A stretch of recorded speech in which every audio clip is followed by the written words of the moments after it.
আসসালামু আলাইকুম, কেমন আছেন সবাই? আমার হাজবেন্ড রাতের বেলা আসার সময় দেখলাম আম কাঁঠাল নিয়ে আসছে। রাতের বেলায় খুলি নাই, তো ওইভাবেই ছিল। পরের দিন সকাল বেলায় ঘুম থেকে উঠে কাজ শুরু করছি। এই বর্ষাকালে আমার ঘরের এই পিঁড়াগুলোর মধ্যে খালি শ্যাওলা পড়ে, এই জন্য আমার অনেক কষ্ট করে এগুলা পরিষ্কার করতে হয়। বাইরে পরিষ্কার করে এরপর ঘরটা মুছে নিছি। এখন আমি কাঁঠাল আর আমগুলা বের করে নিব। পোটলা খুলে দেখলাম যে এখানে আম আছে, সাথে বেল আছে, তারপর আনারস আছে। তখন আমি জিজ্ঞেস করলাম যে এগুলা তোমাকে কে দিছে? পরে বলল যে এগুলা সুজন ভাই দিছে। 8,000 টাকা গাড়ি ভাড়া দিয়ে নাকি উনি ওনার এলাকা থেকে এগুলা আনাইছে। পরে তো আমি বলতেছিলাম 8,000 টাকার আম কাঁঠাল কিনলে তো এইখানে কতগুলা ওইখান থেকে আনতে হয় নাকি। এরপর চলে গেলাম রান্নার কাজে। তো এইখানে কচু ধুয়ে দিতেছি আম্মাকে। কচু ভাপ দিয়ে নিছে আম্মা। আজকে এই কচুগুলাকে ইলিশ মাছের মাথা দিয়ে রান্না করা হবে আর শিং মাছ রান্না করা হবে। তো আম্মা শিং মাছের রগগুলা বের করে দিল আমাকে। আজকে একটু তাড়াহুড়া করতেছে। আজকে আমি একটু ব্যাংকে যাব, আমার একটা ডিপোজিট আছে, ডিপোজিটটা ভেঙে ফেলবো। আর 2 দিন যাবত তো বৃষ্টি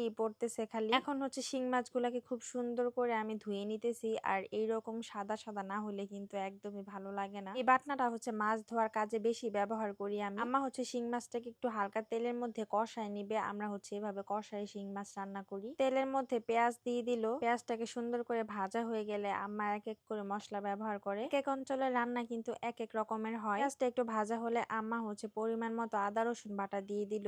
আর আম্মা যেভাবে রান্না করে না কেন, রান্না কিন্তু মজাই হয়। আসলে মা, চাচি, শাশুড়িদের রান্না কিন্তু অনেক মজার হয়। আমার শাশুড়ি যখন মশলা দেয় তখন কিন্তু কোনো মাপামাপি করে না, আর আন্দাজ মতোই দেয়। চোখের আন্দাজে কি সুন্দর মশলা দিয়ে ফেলে। আর এইদিকে আমি মাইপা দিলেও তো কেন জানি মনে হয় মশলা হয় নাই। আসলে ওনাদের রান্নার অভিজ্ঞতাটা অনেক বেশি, এই জন্যই হয়তো বা। মশলা ভালোভাবে কষানো হইলে এরপরে আম্মা এখানে দিয়ে দিল ঝোল। আর এই করলার ঝোলটা কিন্তু আমরা একটু ঝোলই খাই, এই জন্য বেশি পরিমাণে ঝোল দেওয়া হয়েছে। আম্মা একই দিনে উস্তা ভাজিও করতেছে, আবার উস্তা দিয়ে এরকম ঝোল করতেছে। এবার এখানে আম্মা ইলিশ মাছের মাথা দিয়ে কচু দিয়ে রান্না করে নিল। কচুর মধ্যে অল্প পরিমাণে চিনি দিছে। করলা ভাজি রান্না করা শেষ। এখন এটাকে আমি ঘরে নিয়ে রাইখে আসলাম। আর এইদিকে দেখেন আমাদের ঝোল তরকারিও হয়ে গেছে। সব কাজ শেষ করছি, ছেলেকে স্কুলে দিয়ে এবার আমি আমার হাজবেন্ডের সাথে রওনা হইলাম ইসাপুরার উদ্দেশ্যে। আমি কিন্তু সিরাজদি খান যাব, তবে আমি আমার হাজবেন্ডের সাথে যাইতেছি একটাই কারণ, হাজবেন্ডের সাথে গেলে আমার ভাড়া লাগবে না। ইসাপুরা থেকে আমি 10 টাকা দিয়ে